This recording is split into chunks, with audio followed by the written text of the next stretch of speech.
El otro día recuerdan ustedes que hablábamos de que el sacramento de la reconciliación es un acontecimiento importante en nuestras vidas, es un acontecimiento religioso. ¿Recuerdan la historia de la salvación? Como lo metíamos ahí.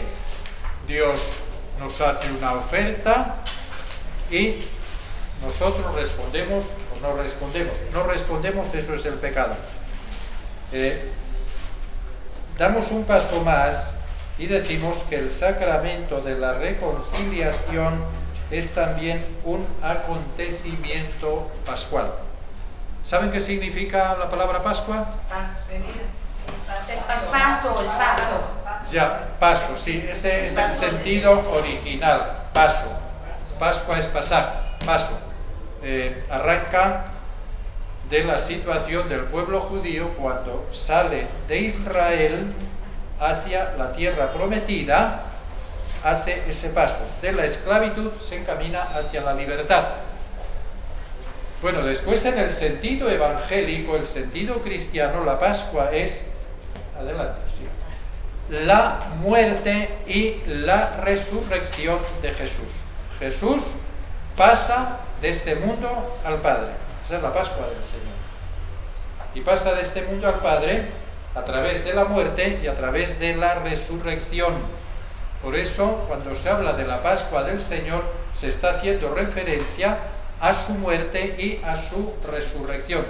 Decimos que el sacramento de la reconciliación es un acontecimiento pascual, un hecho que está metido ahí en la dimensión de la Pascua. Hay que decir previamente, es un poquito como recordar que Cristo, a través de su Pascua, ha perdonado nuestros pecados. Eso que hemos estado cantando en la canción Camina pueblo de Dios, camina pueblo de Dios, decíamos, Cristo toma en su cuerpo el pecado, la esclavitud, y al destruirlos nos trae una nueva plenitud. Es decir, nuestros pecados han sido clavados en la cruz de Cristo. Cristo ha asumido en sí nuestras miserias, nuestros pecados, y los ha llevado a la cruz. Y ahí han sido muertos, han sido crucificados, y nosotros hemos sido redimidos. Es decir, estamos redimidos, nuestros pecados están perdonados. Entonces uno se puede preguntar, bueno, ¿están perdonados? Entonces, ¿qué sentido tiene el sacramento de la reconciliación? Se suele recurrir a ese ejemplo que decir, a usted se le ha hecho un depósito, por ejemplo, multimillonario en el banco. Eso es de usted, eso es suyo. Usted tiene derecho a eso, pero eso no va a ser suyo si usted no va allí y firma unos papeles y retira unos documentos. Eso sí, es suyo, pero no comienza a ser suyo hasta que usted no cumpla eso. Es decir, Cristo nos ha perdonado nuestros pecados. De derecho tenemos los pecados perdonados, pero de hecho tenemos que dar el paso a través de la Iglesia para hacer efectivo en nosotros ese perdón que Cristo nos ha conseguido con su muerte, con su resurrección. Hay un pasaje que yo les recomiendo que lo lean, que es del profeta Isaías, en el capítulo 52, a partir del versículo 14, que un poquito nos está pues presentando esto que hemos indicado. 52, versículo 14 en adelante, y todo el capítulo 53 del profeta Isaías. Dice lo siguiente, un poquito largo, pero bueno, prestamos atención. Así como se asombraron de él muchos, pues tan desfigurado tenía el aspecto que no parecía hombre, ni su apariencia era humana, otro tanto se admirarán muchas naciones. Ante él cerrarán los reyes la boca, pues lo que nunca se les contó verán, y lo que nunca oyeron reconocerán. Capítulo 52 del profeta Isaías, a partir del versículo 14. Y continúa el capítulo 53 diciendo lo siguiente. Es una lectura apropiada para el Viernes Santo. Y es una lectura apropiada para la Semana Santa y para estos días en que nos vamos acercando a la Semana Santa. Continúa en el capítulo 53 diciendo: ¿quién dio crédito a nuestra noticia? Y el brazo de Yahvé, ¿a quién se le reveló? Creció como un retoño delante de él, como raíz de tierra árida. No tenía apariencia ni presencia. Le vimos y no tenía aspecto que pudiéramos estimar. Despreciable y deshecho de hombre, varón de dolores y sabedor de dolencias, como uno ante quien se oculta el rostro, despreciable, y no le tuvimos en cuenta. Está haciendo una descripción de la figura que se llama en la Biblia del siervo de Yahvé, que después Jesús asume esta figura como representación de él. Jesús es el siervo de Yahvé. El siervo de Yahvé en la Biblia es esa persona que asume las debilidades de los otros, asume los defectos, asume, diríamos, como las pobrezas, asume como los pecados. Y precisamente porque hay alguien que asume todo eso, el grupo, diríamos, que se salva. Es la espiritualidad del siervo de Yahvé, que se nos ha pedido a los católicos que volvamos de nuevo como a reasumirla en nuestra vida. Tiene que haber alguien en mi casa que haga la función de siervo de Yahvé. Alguien que se calle, como dirá aquí, alguien que esté dispuesto en silencio a llevar las debilidades y los defectos de los otros, alguien que no reaccione con rencor, alguien que no reaccione con violencia y alguien que se sacrifique por los demás. Y el siervo de Yahvé entonces hace la función de ser redentor y de ser liberador. Y porque gracias a que en muchas familias hay alguien que está asumiendo esta función de siervo de Yahvé, esa familia se salva. Es pura Biblia. Y esto tiene que darse también en nuestra sociedad. Tiene que haber personas, tiene que haber grupos que asuman también generosamente las debilidades y los pecados y los errores de los demás. Lo asuman en silencio, lo vivan, y estas personas son las que salvan a las sociedades, porque están de nuevo reproduciendo en su vida la actuación del siervo de Yahvé. Bueno, continúa diciéndonos lo siguiente: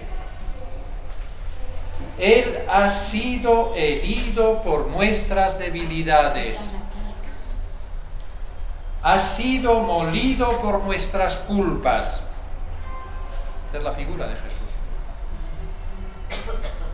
Él soportó el castigo que nos trae la paz, y con sus heridas hemos sido curados. Él soportó el castigo que nos trae la paz. Alguien se ha puesto en nuestro lugar y ha asumido el castigo que merecíamos. Alguien se ha ofrecido voluntariamente para salvarnos. El siervo de Yahvé, la figura de Jesús, la espiritualidad que tenemos que asumir también en nuestras vidas. Todos nosotros, como ovejas, errábamos, cada uno marchó por su camino, y Yahvé descargó sobre él la culpa de todos nosotros. Por eso decíamos que Jesús sube a la cruz con todos nuestros pecados y todas nuestras debilidades y todos nuestros errores. Jesús, siervo de Yahvé, Jesús redentor. El cristiano tiene que reproducir en su vida la espiritualidad del siervo de Yahvé. Continúa el profeta Isaías diciéndonos: fue oprimido y él se humilló y no abrió la boca. Fue oprimido y él se humilló y no abrió la boca. El siervo de Yahvé no reacciona con violencia. Jesús desde la cruz, como decíamos el otro día, no está pidiendo venganza, no está reaccionando de modo rencoroso frente a los que lo están crucificando y se están mofando de él. No está insultando, no está amenazando, no está profiriendo malas palabras contra las personas que le están haciendo ese daño y que lo han llevado a la cruz. Está mudo, nos dirá después el profeta Isaías, y está asumiendo dentro de sí todas las debilidades del mundo. Por eso el único que nos salva es Jesús. Nuestro libertador es Jesús. Nuestro redentor es Jesús. Continuamos. Fue oprimido y él se humilló y no abrió la boca. Como un cordero al degüello era llevado, y como oveja que ante los que la trasquilan está muda, tampoco él abrió la boca. El silencio. ¿Cuánto cuesta el estar en silencio en determinados momentos? ¿Cuánto cuesta? ¿Cuánto cuesta? Cuando me están haciendo mal, cuando me están maltratando, cuando me están insultando, cuando me están humillando, ¿cuánto cuesta el mantenerse en silencio? Y el mantenerse en silencio con dignidad. Hablamos del siervo de Yahvé aplicado a Jesús, pero podríamos decir también el siervo de Yahvé aplicado también a la Virgen María. Nos vamos a acercar a la Semana Santa y nos vamos a encontrar también con la figura de la Virgen María. El Viernes Santo, la Virgen María pues está siguiendo todo el sufrimiento de Jesús y todo, diríamos, la vía dolorosa que Jesús va recorriendo hasta la cruz, y está allí, al lado de la cruz. Y a mí hay una palabrita en el Evangelio de San Juan que está reflejando también la espiritualidad del siervo de Yahvé, que la Virgen asume cuando dice que allí frente a la cruz de Jesús, estaba, dice, su madre María. Estaba la Virgen María frente a la cruz de Jesús cuando estaba ahí crucificado y se estaba ahí desangrando y estaba sufriendo y estaba agonizando y estaba escuchando todos los insultos que le estaban dirigiendo y estaba escuchando todas las burlas que le estaban haciendo a Jesús y todas las mofas y todos los chistes. Ahí dice el Evangelio de San Juan que su madre María estaba junto a la cruz de Jesús. La palabrita esa, estaba. en nuestra lengua estaba, pues es estar ahí presente. No, la palabra original es algo más. El estaba ese indica alguien que se mantiene firme ahí, que se mantiene con dignidad, que no se derrumba, que no pierde el control, que está sufriendo muchísimo, pero que se mantiene. Está ahí de pie. Y está de pie con todo el sufrimiento, con toda la angustia, con todo el dolor, pero está con dignidad. Ahí no hay ningún gesto histérico en la Virgen María. No hay ningún grito, no hay ningún lamento, como a veces escuchamos en los funerales, o cuando hay un accidente o cuando hay una desgracia. No, está en silencio. Y no está derrumbada, no, está allí. Y no se retira. Porque podía decir el Evangelio, y su madre María se retiró y quedó allí su hijo solo, sufriendo. No, ella está allí. Y ella está uniéndose al sufrimiento del hijo. Y está identificándose con lo que el hijo está viviendo y con lo que el hijo está sufriendo. Estaba junto a la cruz. Estaba junto a la cruz.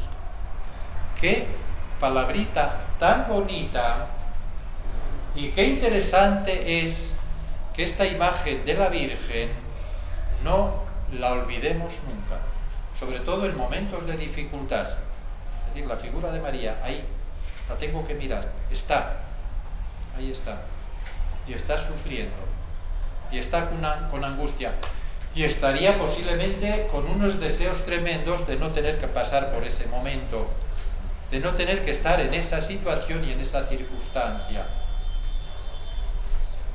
La figura de la Virgen María, para contemplarla también el día del Viernes Santo y el día del Sábado Santo. El Sábado Santo es un poquito el día dedicado también a la Virgen María.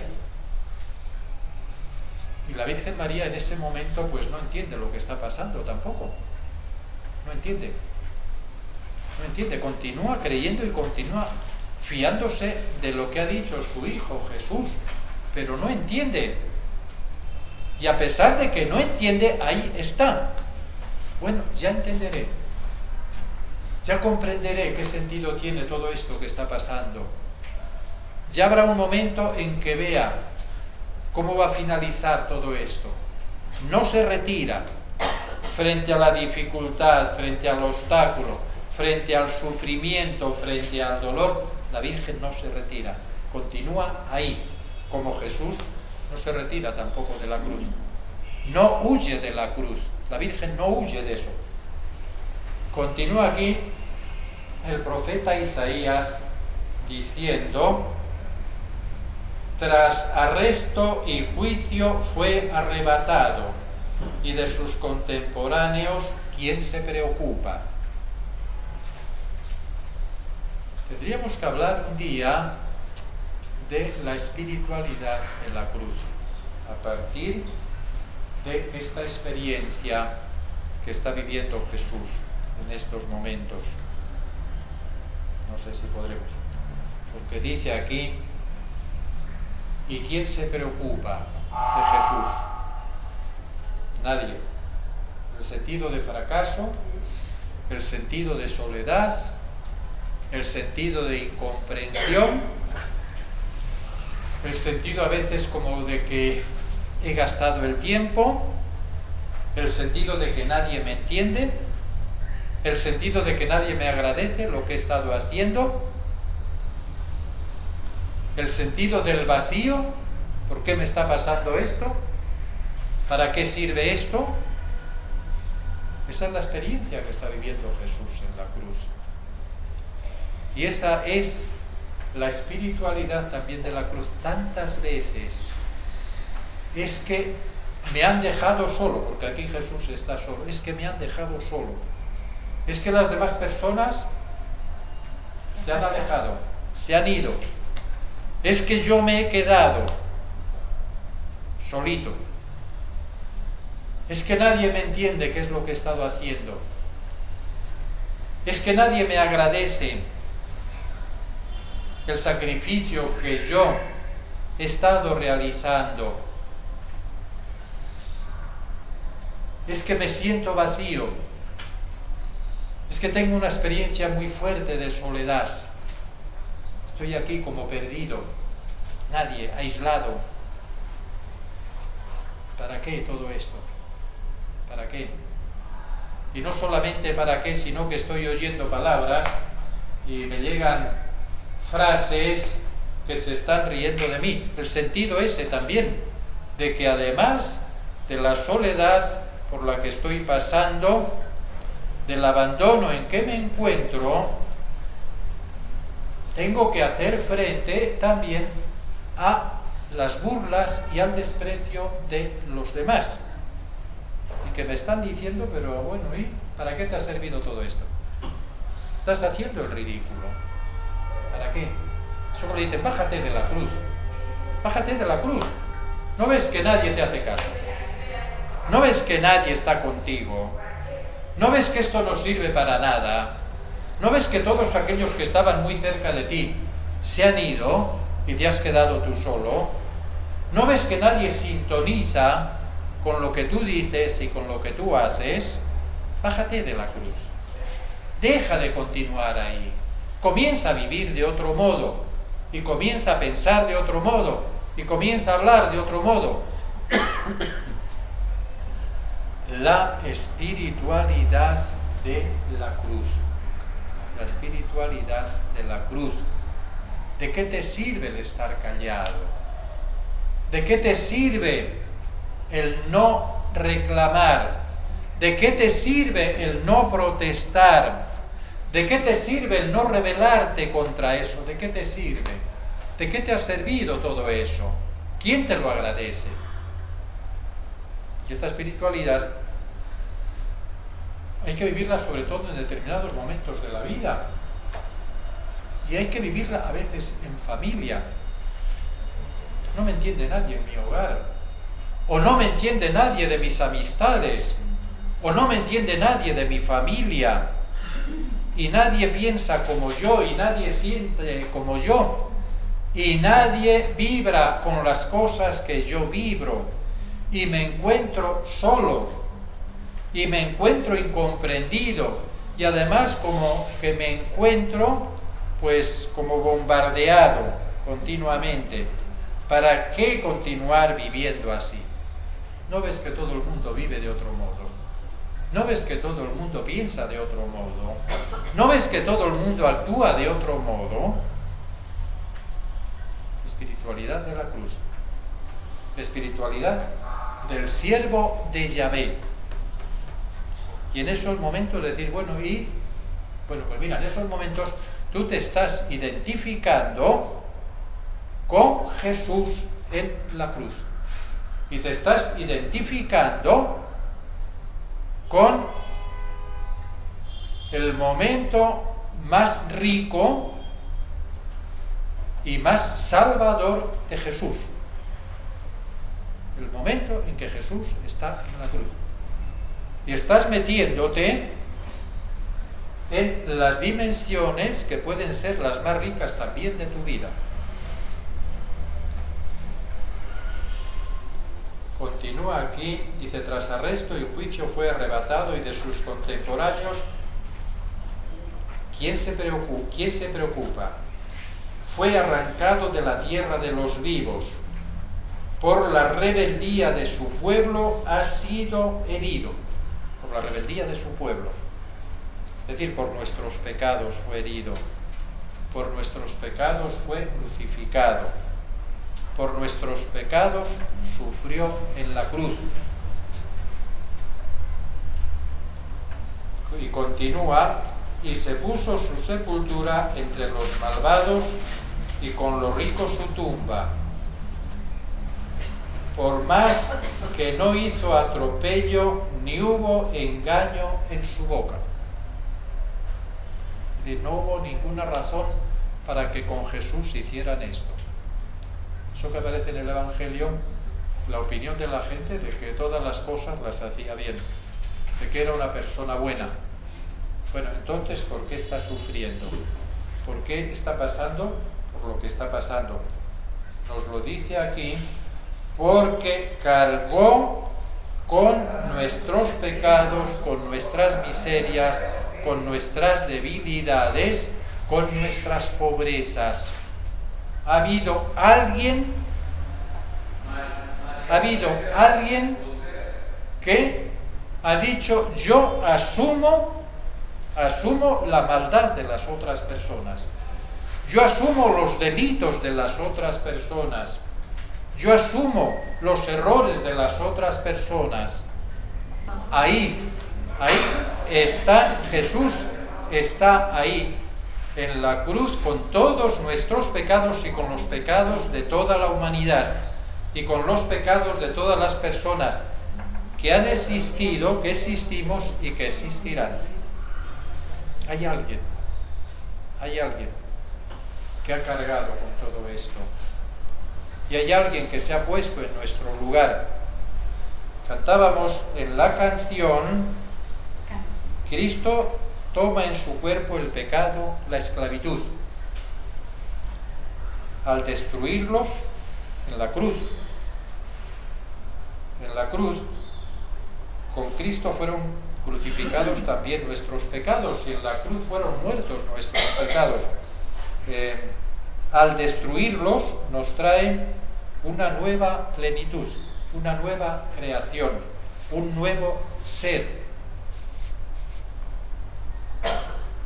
Eso que se dice a veces, recuerdo yo lo que decía un obispo italiano hace años, era en relación a la Navidad, pero sirve para esto también. Una carta que le enviaba una señora allí de un pueblo de Italia, la leyó el obispo. Decía: bueno, monseñor, pues por aquí estamos bien, la parroquia funciona bien, nosotros estamos bien, la familia está bien. Decía: lo único que me han encontrado un cáncer, me han detectado un cáncer. Y decía la señora en la carta, decía: y me alegro de que haya sido yo la que tiene el cáncer y ninguno de mi familia, porque, eso es lo interesante, decía la familia, ninguno de ellos hubiera podido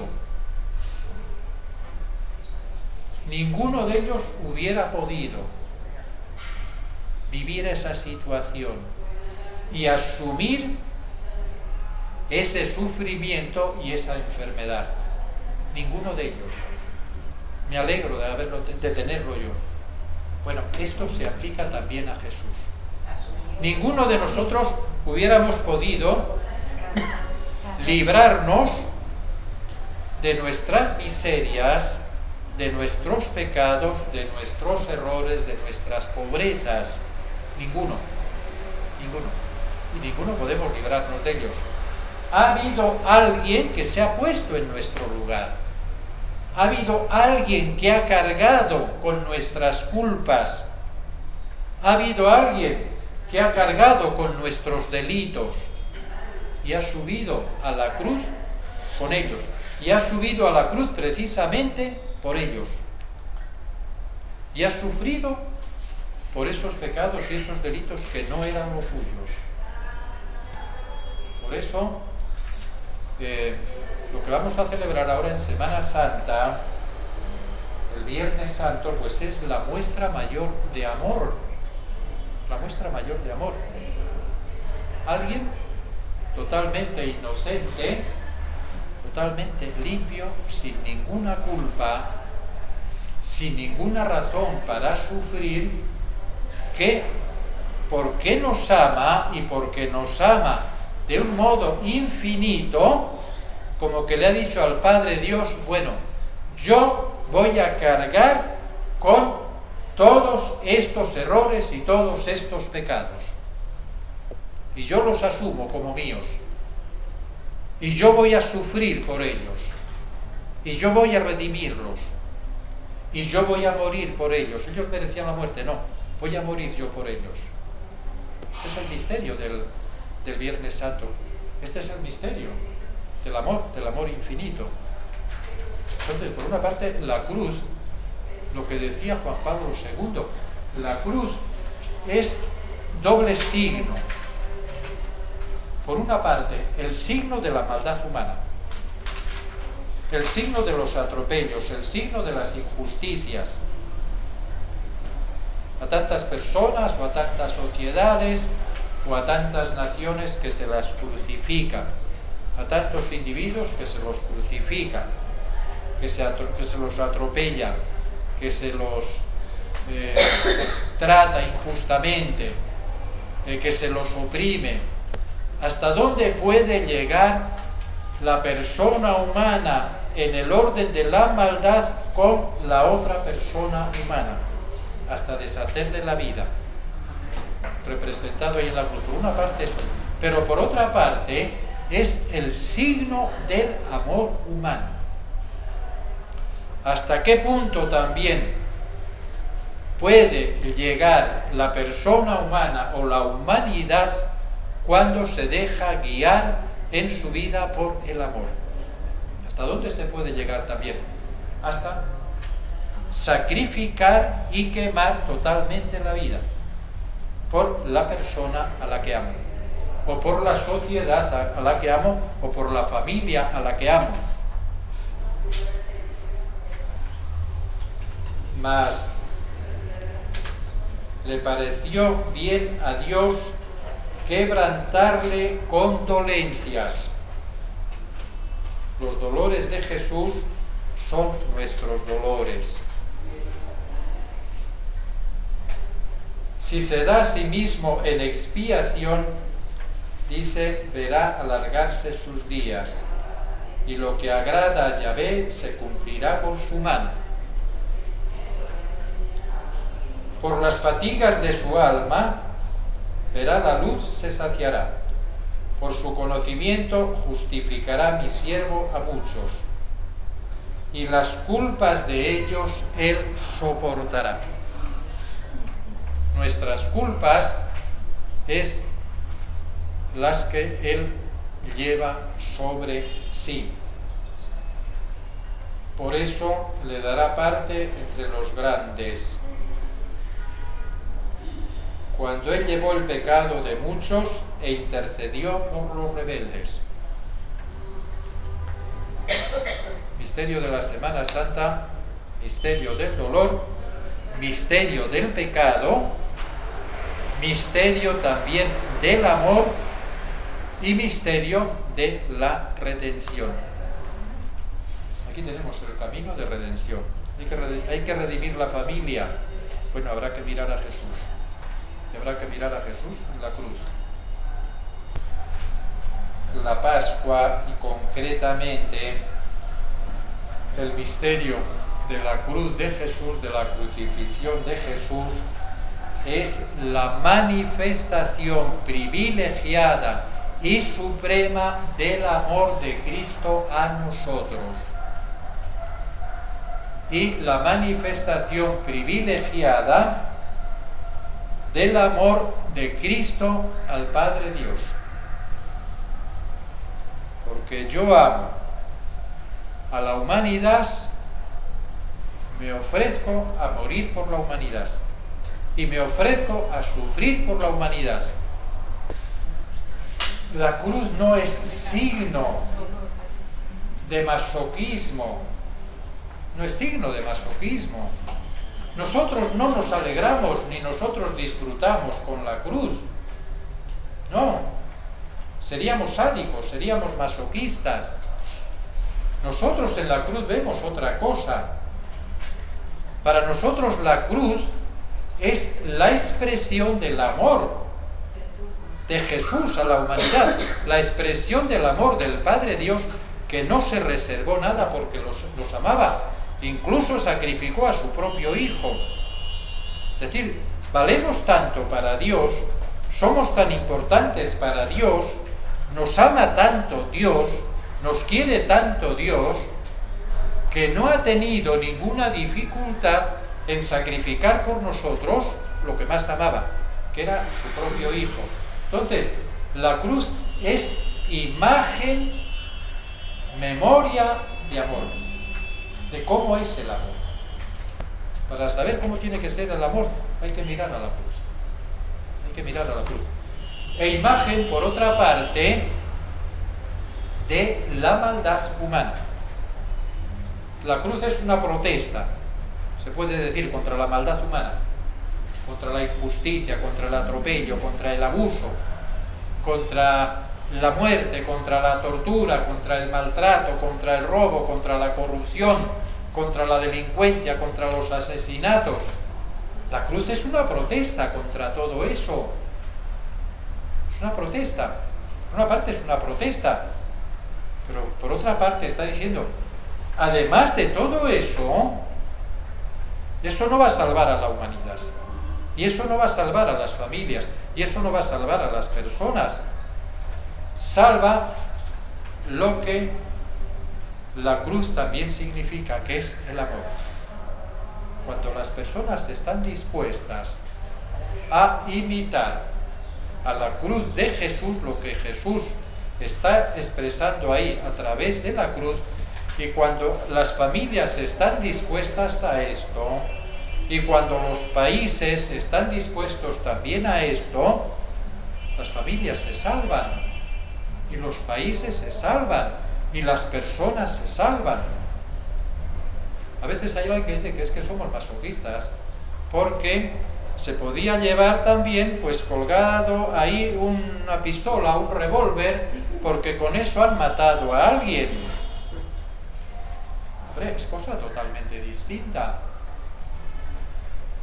Ahí el revólver es la expresión del odio y la expresión de la destrucción, no es expresión ninguna del amor. La cruz sí que es expresión del amor.